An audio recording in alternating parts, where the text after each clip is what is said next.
Hi, it's test equipment teardown time again, and I have had this one for a while, so sorry I haven't gotten around to it, but quite a few people have said that they want to see a teardown of this almost brand spanking new now, Siglent SDS2000X Plus series. It's the Plus series, not to be confused with the previous SDS2000X series, which we've done a teardown of several years ago, which I'll link in down below at the end if you haven't seen it, and not to be confused with the SDS2000X-E series, which is the smaller, cheaper two-channel jobby of the 2000 series. So I don't know. Why do they confuse it all like this? Anyway, so they've currently got 3 scopes in the 2000 series. This is the new Big Daddy, the 2000X Plus. This one in particular is the SDS2354X. So this is the 350 megahertz model, 2 gig samples per second, 4 channels of course, although they do have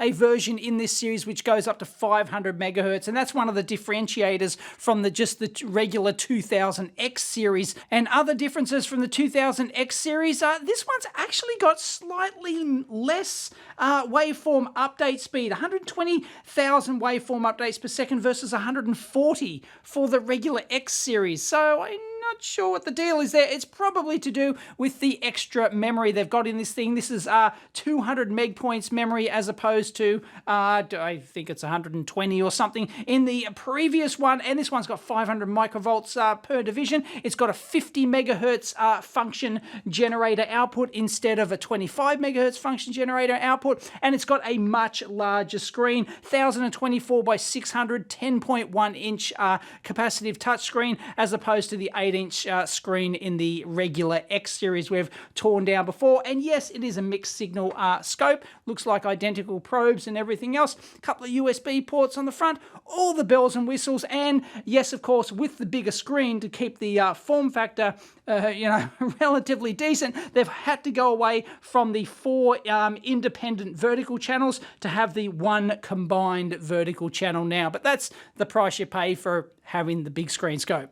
So this new X Plus series starts at 999 Yankee bucks, goes up to about $3,000 or so. So yeah, it does actually look quite big and imposing with its 10.1 inch screen here. And on the back, you've got the usual culprit. It's quite a large fan, so hopefully that's, it's relatively a low noise, given the larger aperture, because it can move more volume of air for a slower speed. We've got a pass-fail output. We've got external trigger. We've got, your LAN, Ethernets, and your USB. And just in case you thought you'd be getting a monochrome one these days, it's a digital color oscilloscope.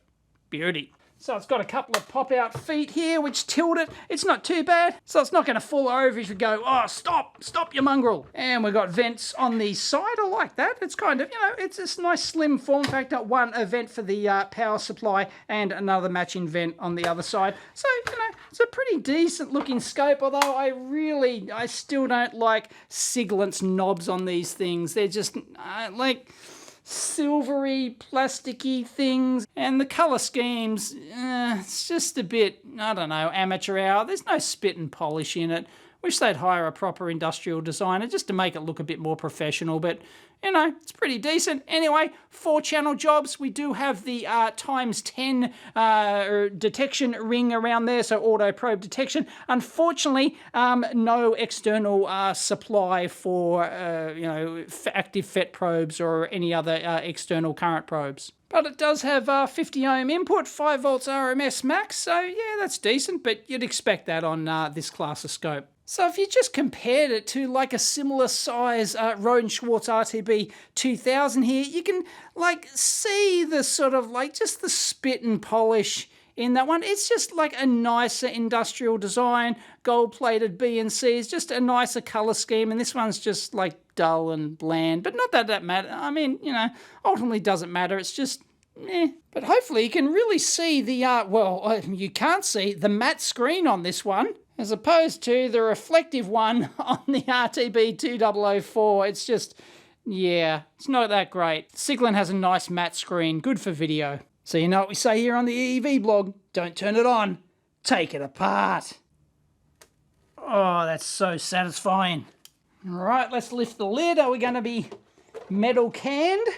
Yep, of course we are. The cable tied down that there. Nice attention to detail. The earth connection looks really good. I like that. And nice heat shrink. Oh, that's not a heat shrink actually. That's one of those material fabric ones. And bundle that's just coming out of the power there. And yeah, neat. Fan for those playing along at home. It's an adder. Whatever. And no, I can't see any trademark Siglent rust either. It's rather disappointing. Kind of miss the old rust. All right, let's take all this off. Now, whoop. There's our washers. And it should just come off. Should be no wiring. Oh, we're in like Flynn. Look at that. Can we get those cans off? I think we can. Beauty. Bloody heat sinks. Alright, so let's actually go to the videotape here because it's just going to be easier because I'm going to compare it with the original 2000X board. So on the bottom here, I've got the 2000X PCB and on the top, I've got the new 2000X Plus. So we can directly compare the differences here. Sorry, I didn't have a photo with the cans off here, but we'll look at the analog front ends separately later because that has changed. So if we have a look at the old 2000X board, we've got our two ADCs down here. Sorry, I couldn't get any of the heat sinks off. They used thermal adhesive glue on there, and unless I want to get the heat gun out and loosen those puppies up and try and get them off, I'm not that keen, and the details ultimately aren't that important. The new board could have like improved FPGAs or something like that, so whether or not they've done that, kind of really doesn't matter. We're just looking at the basic architecture here. So anyway, two ADCs. I'm going to assume that they're the same ADCs because we do have the same 2 gig sample per second, and obviously one ADC shared between two channels. Same thing happening down here, and then the ADCs go into these two FPGAs here. And physically, I think roughly they're the same size, but as I said, they could certainly be upgraded FPGAs to handle more horsepower, but same waveform updates per second, actually slightly less, but it's got deeper memory. So the memory that they've, the sample memory that they've got here and here, it's actually going to be more on this one. It's going to have a lot more sample memory than it had previously, so you're going to pay extra for that. That's why sort of like the base model unit of this thing is like, I think it's $150 more or something like that. So it's going to have upgraded hardware BOM cost for that. So it wouldn't surprise me if they do have slightly upgraded FPGAs, because it's been like almost 4 years, I think, since they released the 2000X down here. So they've made significant improvements since then. So yeah, wouldn't surprise me to find a new FPGA under the hood there. Yes, even if I take off these latches that hold it down here, it's still thermal adhesive glue, which is really annoying. Anyway, so all that's pretty much the same front end wise. So this is where the physical layout actually starts to differ. On the old design, we had our display processor FPGA under here, and you can tell there's the ribbon cable there going off to the LCD. The new one actually uses like old school cable up there. So yeah, that's interesting. Haven't actually taken the board physically off yet, but yeah, that's they went from ribbon cable back to old school because they've entirely changed the display on this thing. So it's a 10.1 inch, it's higher resolution, they've got more mapping. So it wouldn't surprise me if this FPGA is greatly enhanced over this one here. So yeah, they've physically moved it from here over to here. So this has to get from here all the way over to there. So yeah, that's a significant difference. Anyway, so I assume that this is an upgraded FPGA to the one used over here because it's higher resolution and everything else. So now on the old one, here is our applications processor. That was a analog devices. Well, we can go right in there. That's an analog devices ADFP. It's one of those Blackfin jobbies, and we don't actually have that up here well, we can't see it anyway. So they could have changed that completely to something else. They could be running even a Xilinx Zinc or something under there, perhaps. I just don't know. Anyway, they've got a Lattice Semiconductor. Is that a CPLD or an FPGA?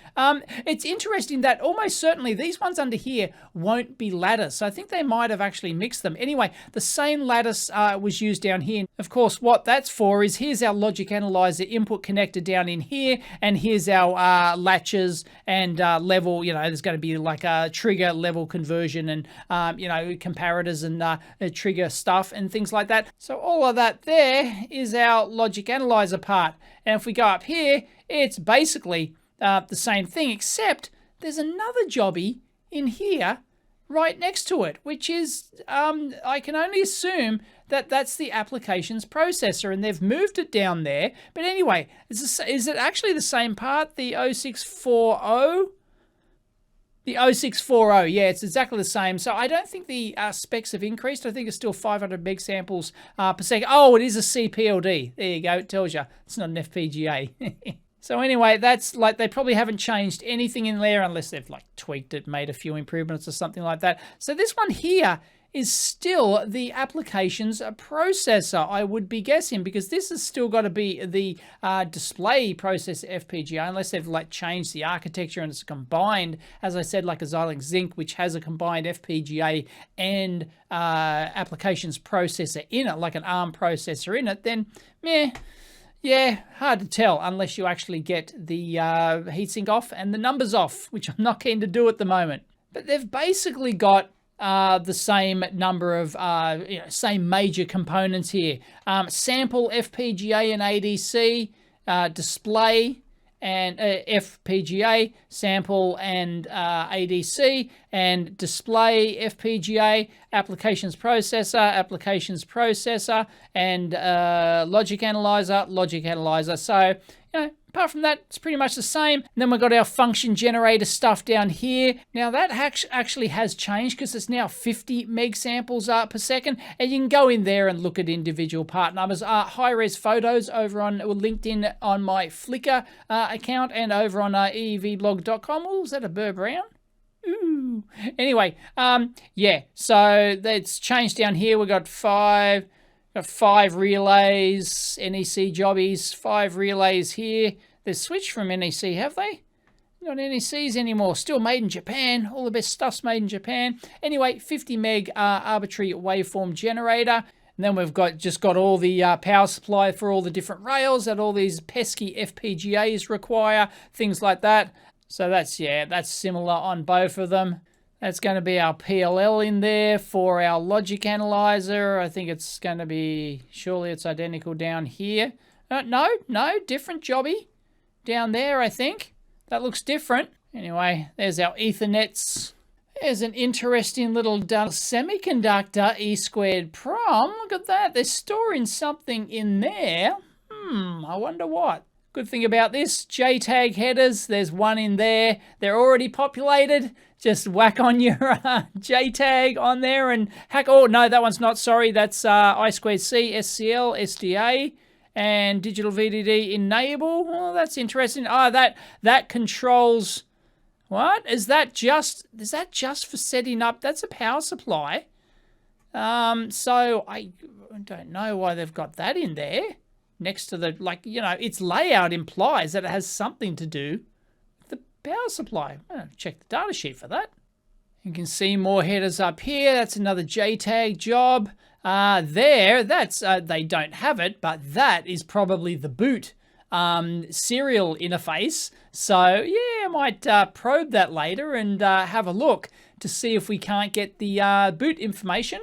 Did we do that on the previous one? Not sure. Anyway, it looks like another JTAG over here. So they've got no shortage of headers to access to hack this thing. Nice. And sure enough, just went and looked at the data sheet for the TPS65400 here. It's on its side, so half the electrons are going to fall out. And yes, it does have a SM bus / I2C interface to control it. It's a multi-channel power management controller, and it looks like, yeah, they do actually set that up. There's a reason they wouldn't populate that unless they actually programmed this thing, factory programmed it to do what they want. So now that 83849 there, that's a National Semiconductor PHY. Why it's physically here and here's your Ethernets over here? I don't get it. Seems like poor placement.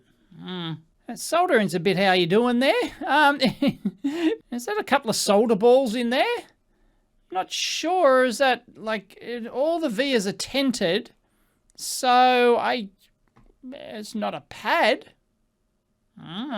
Anyway, they look like USB jobbies. Curious to know why they left that cap off there.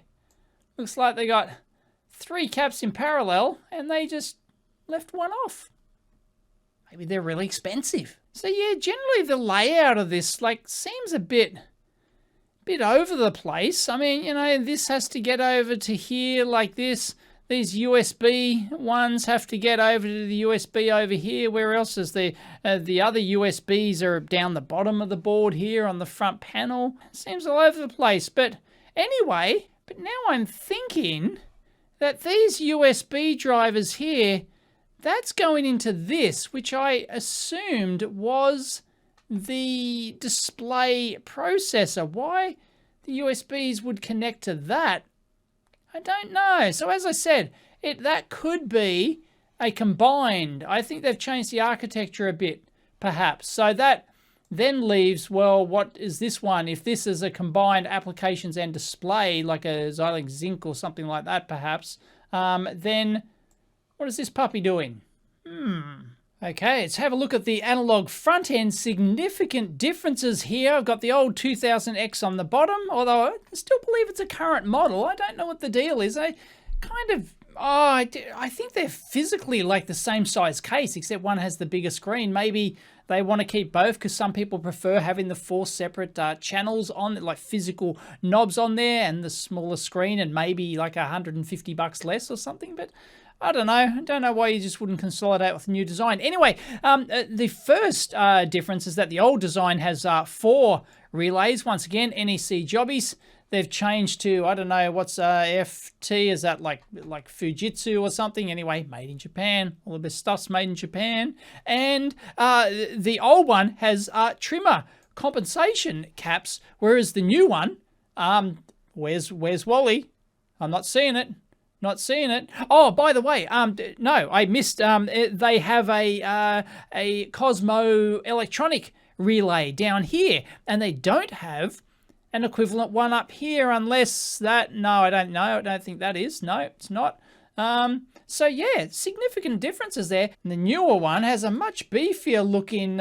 It's 24.9 ohms. So is there another one on the flip side of the board? I can only assume there is. Anyway, the new design, this is a 500 megahertz front end. You buy it as, you can't buy the 500 megahertz model, you buy the 350 megahertz model, and then you get the software upgrade, which changes it to 500 megahertz. So presumably there's like a Varactor or something in here somewhere, which simply changes the software-defined bandwidth in this thing. Whereas the old one, this was 300 megahertz maximum, so you couldn't go any higher than that. So new one, yeah, 500 megahertz layout, 350. So yeah, it looks significantly more refined. Look at this divider network they got down here. So we've got the old stalwart, the HC595, one of my favorite TTL chips. Of course, that's just a serial to parallel expander, so it can drive all the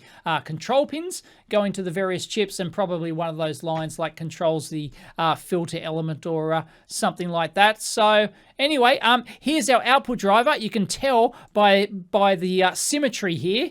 Look at the nice symmetry. That's a differential output driver. Look at that, beautiful. It's a 6518, and the old one is a analog devices 6370. So that looks like, is that our differential output driver there? So that would be an analog front end. Look at all the sort of like the residue on there and stuff. Anyway, all right, so this is what they had previously, the AD8370 low frequency to 750 megahertz digitally controlled VGA. That's not video graphics adapter, that's variable gain amplifier. And this is what you find in, you know, it's got the adjustable gain preamp, it's got the adjustable output amp, and I think it even, that probably has the ability, like the inbuilt filters as well, so that then that's how they software cripple the gain on these things, I believe. Anyway, they've changed that over to the LMH6518, which is a faster 900 megahertz digitally controlled programmable gain amplifier.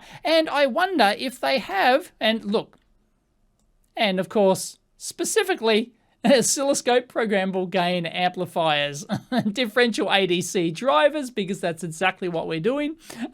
So yeah, they know their target market. And bingo, bandwidth limiting circuitry. So that would not surprise me if they're just, you have to just have a little twiddle. It's good to have a little twiddle of the pins here, and you might be able to change the bandwidth limit on this thing, possibly from 350 to 500 megahertz. They have selectable bandwidth limiting circuitry common to both main and auxiliary 20.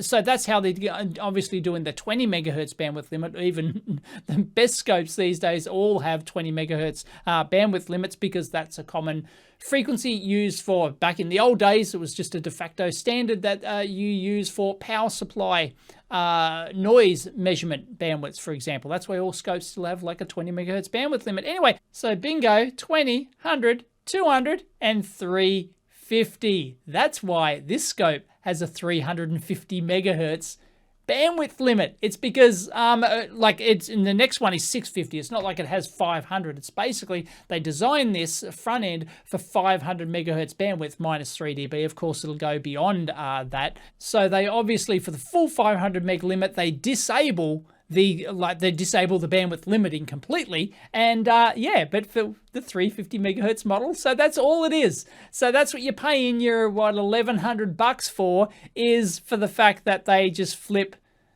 a little bit inside the register here and it just changes the bandwidths. So obviously what you could do is you could play piggy in the middle here, for example, and you could twiddle these here, twiddle dee, twiddle dum, and you've got your bandwidth limiting circuitry disabled. And that looks like it just directly drives the ADC differentially, of course. You know, you don't have single-ended at this sort of frequency run across boards. The rest of it doesn't really matter. But anyway, yeah, that's a 500 megahertz front end, old 300 megahertz front end. So significantly enhanced for a base cost, really, of an extra $150. So it'd be interesting to know if anyone's got a teardown of the lower models, whether or not they actually have the same front end, or whether or not you have to actually buy the 350 megahertz model to actually be able to get that. You know, if this is in the $999 model, then, well, that's potentially pretty good. You could hack it up to 500 meg, but I wouldn't count on that. So yeah, please leave it in the comments down below if you know of links to anyone who's torn down a lesser, the lower bandwidth model, because it could specifically be different, because they do not sell an option that lets you upgrade, a software option that lets you upgrade from 100 megahertz to 500 megahertz, for example. They don't offer that. And why wouldn't they if it was the same hardware? So, you know, it wouldn't surprise me at all if the hardware is significantly different to what you see here in the lower end models. Maybe they actually even reuse this down here, perhaps. All right, let's boot this sucker and see if we can get some of the serial terminal information out of this. So I've got it hooked up to a USB serial interface, 115,000 board, you know, the usual 8N1. And let's see, so I've got to turn on the soft power button. So yeah, I've got it connected up. I haven't soldered in that header. I've just got it sitting in there. So, you know, the contact's a bit how you doing, but she'll be right. So let's go. Bingo, we're in like Flynn. Start menu, VDMA, config. Whoa, we got a whole dump of information with the timestamp next to it. Wow. down to the microsecond, the timestamp, because we've got 6 decimal places. Initializing VNC. I got no idea what half this stuff is. You know, all the reverse engineer aficionados out there. Product type SDS2000X plus. Yep. MSO done value plus plus. Scope ID. That's interesting. That's all zeros. Not sure what the deal is there. And we've got a couple of flishy flashies. 1, 2, 3, 4. So it looks like that one's probably the logic analyzer. Flishy flashy. That one's looks like it's the heartbeat for the processor. Oh, another one up there. Sorry. That looks like it's a heartbeat for the, that could be the processor up there. Anyway, another heartbeat and heartbeat for the AD, like sampling engine, and a lead for the second sampling engine there. So whole bunch of stuff. I will dump. Oh, there's a lot of blank at the start of that. So I'll dump this as a text file on the EEVblog forum, and people, yep, there it is, Xilinx Zinc. There it is. So yep, they've switched over to the Xilinx Zinc. ECC disabled, 256 meg of RAM. Bad CRC. What, they just didn't bother enabling it, or it's actually wrong? Flattened device tree blob. Whatever that is, no idea. There you go, it's running Linux 3.19, Linux kernel uncompressed. So all you Linux fanboys out there can start hacking away. Booting Linux, there we go, that's at 0 time. Booting Linux on physical CPU 0, 3.19.0-01, blah, blah, blah. V7 processor, that's inside the Zinc, of course. The Zinc is a combined, if you don't know, the Xilinx Zinc is a combined FPGA with an ARM7 core in it, as well as hard silicon, not as part of the FPGA fabric. And that's what makes it so terrific for FPGAs like this. That's, you know, it's relative, you know, it's a fairly expensive chip, but like it does everything. It's got the processor that you can run Linux on, and it's also got all the FPGA stuff where you can do all the fast parallel, you know, display stuff that you need for an FPGA, you know, the fast updating and everything else. So yeah, I really don't know what I'm looking at. So I'll dump it on the EEVblog forum. Go for your life. But there's tons of stuff. And yeah, here's the, this is like the boot time. This is a microsecond timer. So it goes down to 1 microsecond here. It's how long it takes to execute each of those instructions or each of those tasks. And I'm sure it's trivial to, like, you know, load like custom boot images and all sorts of other stuff. I'm sure people will figure that out. It's doing some calibration there. Looks like it's testing the acquisition engine, the first and second acquisition engine, because remember there's 2 acquisition FPGAs in there. Product type, SDS2004. No lease, failing. No idea. I'm interested to know what this scope ID is. It's got 000 all up there, but then it's got an ID here. And then another scope ID here. Product ID, I mean, like, is it as simple as changing like a product ID to make it go to the 500 meg version and then the code just takes care of it or something like that, perhaps? Wouldn't surprise me if it's that easy, but, you know, Murphy. Arbitrary waveform generator is okay. That's calibration data. It's doing skew. Why is it only channel 3 skew? Why isn't it doing all the channels? And it's using Siglent Dev. I guess that's their development environment or something, is it? Dates from October 6, 2007. It's pretty ancient. Wow. So there you go. That's it. Although I'm sure there's lots of juicy stuff in there. As I said, I'll leave the text file on the EEVblog forum. Actually, no surprises for finding. It looks like Mr. Miyagi has, yeah, there's a hack for this thing. So, yeah, I won't show you what's in the links and things like that. You can go check it out for yourself. But, yeah, there's stuff there. And in case you're interested, heat sinks with no fan. Ooh, Ernie Bernie, I can't keep my hand on that. Yep, so ADCs. Yo, yep, Ernie Bernies. Yep, I can't. Oh, wow. Yeah, they all run very hot. I cannot keep my hand on any of those. So they're over like 55 degrees. They're probably 60 degrees or more. But of course, they wouldn't run that hot when you have the fan running continuously, because you'd get airflow over them and they're much more efficient. Heatsinks aren't very efficient without airflow. Forgot to press record. I just switched it off, and you can see that here. All it did was just unmount the volume there. So let me switch it back on, and there we go. It just boots straight back up. Hear all the relays click? It's very satisfying to hear the relays click when it turns on. Can't read a UART. Maybe you can feed in data. It's, yep, there we go. Should be booted now. Should be working. And here's our power supply, and check this out. Somebody had fun with the Scholastic. Fantastic. Loved a little heatsink down there, little itty bitty one. Nice isolation slot down there. It looks like it has all the requisite stuff. Big ass common mode choke. There's the diode bridge. I see, yeah, look at all the isolation slots. Yeah, that's just really nice. Looks, it's all about the vibe. Just the vibe of the thing.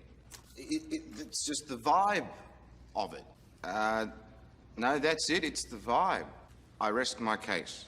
And the vibe is good on this one. It's a Samyong, you know, not the worst, certainly not the best, but anyway, what do we got? Looks like there's Samyongs on the output as well, so yep. Or at least they've kept to the one manufacturer, you know, they haven't, looks like they haven't just gotten whatever they could at the Shenzhen market that week. So yeah, nice big isolation slot under the transformer there as well, and the opto coupler. So, and just small attention to detail, even isolation slots around the nuts there. That's fantastic. Got to protect your nuts. Okay, something is very strange here. I've got, of course, the 350 megahertz model, and if I go into utility, so I thought I'd check if I had the 500 megahertz bandwidth option. It says remaining times optional, so I'm not sure what the deal is there. Anyway, I believe that 05 there would be the 500 megahertz option, and yes, I do have the ability to hack this thing, so that's what I wanted to try. Anyway, what I tried to do is like feed in a 350 megahertz, 500 megahertz signal, and I was getting like nothing, like almost nothing at 500 megahertz. So I've actually got it down. I'm actually generating a 100 megahertz signal at the moment, and I'm getting basically minus 3 dB, you know, 0.707 roughly, for the 100 megahertz. So it's almost as if this thing only has 100 megahertz bandwidth. And no, and yes, I do have the full bandwidth option on. And, you know, 200 megahertz, and of course if we go to 20, it drops down. And I've got the full bandwidth on. It's almost as if this is only the 100 megahertz model. It's just nuts. And if I go to 200 megahertz, there it is, 200 meg, and it's dropped to fall. And if I go to 500 megahertz, it's just, it's dropped off a cliff. Because if I go over to my 500 meg key site over here, there you go, 500 megahertz, you know, it's over 0.707, so it's basically this thing has greater than 500 megahertz bandwidth. But if I take the exact same signal, whack it into here, yes it is, but they're both 50 ohm terminated, I get absolutely nothing unless I basically have to go down to 100 megahertz to get my 3 dB bandwidth. So I think I've been diddled. And yes, I've tried the other channels, by the way. Here's channel 2 and channel 3. This is at 350 megahertz. So anyway, so what I'm going to do now is have a little bit of a fiddle and see if I can get higher bandwidth. Winner, winner, chicken dinner. Hang on, it didn't instantly give me the more bandwidth. So I tried repowering and it's now actually vanished. Where is the bandwidth option gone? I'm not sure if that's normal or not. So yeah, I don't know what happened there. I've installed a license for the 500 megahertz version, and this is, I'm only getting like 100 megahertz. Let me put it back to 100 megahertz. Here it is. There you go. And yeah, 0.707. It's only 100, you know, a little bit more than the 100 megahertz bandwidth. And I still got I've got full bandwidth limit on. Turn 20 meg on, of course. 200 won't make any difference. And having full on, makes a little bit of smidgen of difference there, but still, it's I go up to 500 meg, and nah, flatline. Now, apparently it's supposed to... Now, I checked on the forum, and apparently it is supposed to actually remove that option once you enter it. And sure enough, we go into the info screen, it's changed it to the SDS2000X Plus. And of course, we have a 2354X, because it's the 350 megahertz. So 25 is 500 megahertz. So that's there, but the waveform, I don't know. So I thought I'd have a go updating the firmware. We'll see what happens now.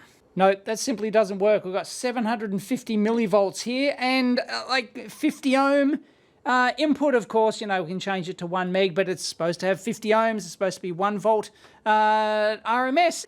I come a gutser. Wow, I'm dumb. I was just looking around and I noticed down here, it had down in the time base 10 bits. So I thought I'd go in there and, you know, have a look. Well, we're feeding in our 100 megahertz signal. 750 millivolts, let's go to 8 bits. Ha! 1 volt. Oh. The problem here is that you saw it before, it only had, on 10 bits, it's only got like, oh no, I'm sure it was showing 50 points before. Oh, maybe I was over a time base. There you go, 40 points, 20 points. There's not many points in there. So anyway, we're coming a gutser with our boxcar average in filter there. So we have to turn it back to 8 bits. All right, let me go. Now let's go 200 megahertz. Oh, I feel really dumb. There it is, 200 megahertz. Let's go up to 500 megahertz. Let's see if we actually get our 500 meg bandwidth. And 500 meg. There it is. It's actually higher than 500 meg.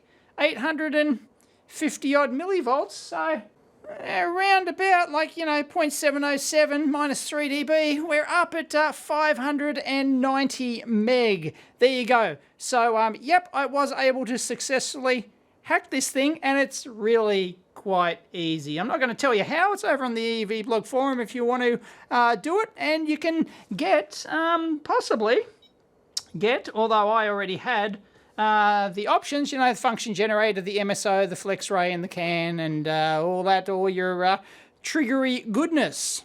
And let's just check the key site over here. This is 500 megahertz. There it is. And let's turn on our high resolution mode, which is equivalent to the Siglent 10-bit mode, of course, with the boxcar average in, and you don't get the same digitizer problem as you get on the Siglent. So that warrants some more investigation. I won't do that now, but that's interesting.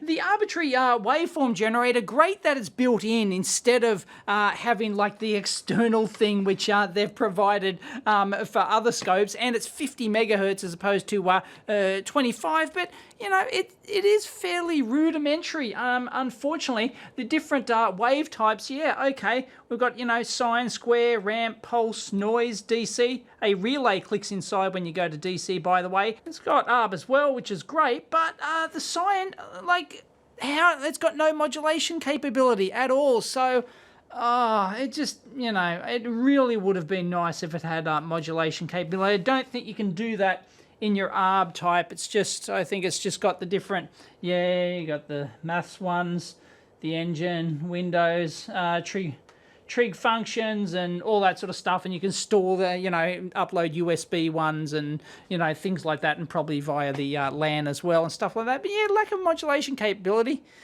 Pretty disappointing. I was going to use it to generate my standard waveform. Like, going to have to use the key site. One thing that's really silly on this is the universal select control here. It changes the intensity of your display, but there's nowhere on the display, unless I'm absolutely blind, that shows me the intensity level at all. I mean, that's just silly. Why? Anyway, this won't be a full review video because, well, that could be an hour in its own right. I've already looked at the new, like, interface Siglent, which is identical to this in terms of, like, the drop-down menu display and the touchscreen interface and the zone triggering and all sorts of other stuff in the Siglent SDS2000 series review. That's a 1 gig scope, really high-end, but this one is going to work exactly the same. Obviously, it's the same underlying operating system, user interface, and all that sort of jazz. It's just that the hardware is physically a bit more capable on the higher end one. But yeah, like, it's really an incredibly powerful scope. You got to remember, this is like a $900, and this starts at $999. Sure, it's for the 100 megahertz version, but as you saw, I was able to easily upgrade this thing. I won't tell you exactly how. If you want to know, it's over on the EEVblog forum. The information's readily available. So $995. And you know, you get a ton of incredibly powerful stuff. And they have added Bode plotting here as well for the thing. And of course, with the function gen going up to 50 meg, that's like really handy. That's higher than like the 20-25 meg typically found on other scopes. So that's really quite nice. How do I get out of the control loop Bode response plot? Off, I guess? Yeah, off. And it's also got power analysis there, and you can do power quality, switching loss, slew rate. Might have to actually do a video on that one day. You get a good example to hook up. I believe Siglent actually have like a proper demo board for this that allows you to actually look at all the different types. So if you want me to actually look at that, maybe ping Siglent and get them to send a board in and something, and then we can do that. Like, it's just nice if you already have like a nice hardware example that you can probe easily and, you know, do all that sort of stuff, and you know, like all that sort of jazz. But that is an optional extra, of course, and it's got, of course, no, mask testing. It's got serial decoding as well. And look, this is not a review, of course, but it's got I2C, SPI, UART, CAN, LIN, FlexRay, CAN, FD, I2S. Got a built-in hardware frequency counter, but it's already showing it up there, so I don't know why they actually have another counter over here. I'm not entirely sure, but anyway, it's pretty powerful. The trigger, of course, they've got the zone triggering. If I remember rightly, I had some issues with that on the 5000 series. So zone 1 on, can we... Yep, go like that, and you can trigger within the zone, must intersect like that, and bingo, it's going to trigger on little rump pulses and things like that. But I think there were issues with it on the 5000, maybe, but that was like a year ago. Maybe they've solved those on the 5000, and that anything they solve on one is probably going to flow down to the other models that use the same OS. It's just an incredibly modern and powerful scope, and probably one of the best bangs per buck you get under $1,000, although I've yet to do that. If you want, actually give me a thumbs up in the video, and also leave it in the comments down below if you want to see like a $1,000 scope shootout. I can do that like on paper, like a spreadsheet shootout. It's really hard to get physically all these, you know, 5 or 6 different scopes and then do a big video. But you remember how I did the 1 gigahertz scope spreadsheet shootout. If you'd like to see the same one for, say, like $1,000 price point, what's the best, you know, and most hackable best bang per buck under $1,000 or some, you know, arbitrary limit like that. Price is always a good arbitrary limit. So anyway, if you want to see that, let us know. But yeah, it's a well-built unit, incredibly powerful. I've used it a little bit off and on, and it is quite nice. It's fast and responsive, and it's, you know, it really is quite nice scope. But as I saw in the 5000, I think if I start using it more, there'll probably be a few little quirks and things like that. But Siglent, like the firmware I just uploaded, was just like released like 10 days ago or something. They're really fixing issues and solving things and upgrading firmware and adding new options like the Bode plot test and things like that. So yeah, good stuff from Siglent. It's fantastic to see. Incredible value. And unfortunately, well, unfortunately in quote marks, because it's still incredible value for money, the $999 unit is only a physical 2-channel unit, and I believe you physically only get the 2 channels in it. It's $13.99. This is like just the retail price on their website. You might be able to get it better on the street price for the base model 4-channel unit, but even that, Geez, pretty darn good value, let me tell you. And one of the cool things is that it's got the LAN interface. You can do just automatic DHCP, connect it to your network, and then you got phone access. No worries, look at that. Obviously not the best thing on the phone, but there it is, it's connected. Got our Skippy commands, our instrument control. So there it is, we've got our screen. So this would be much better on an iPad. And can we actually, there we go, we can zone trigger, and you can see that is actually live updating on there. That's really cool. Good stuff from Siglent. It's fantastic to see. Incredible value, and you can hack it too. Wow, great bang per buck. Anyway, if you like the video, please give it a big thumbs up. As always, discuss down below. And if you want me to test something specific on this thing, I can certainly do that. I'll take requests and I can just whack a quick 5-minute video over on my EEVblog 2 channel. That's what the EEVblog 2 channel's for. No spit and polish. Just turn the camera on, yap away, test something, and upload. Catch you next time.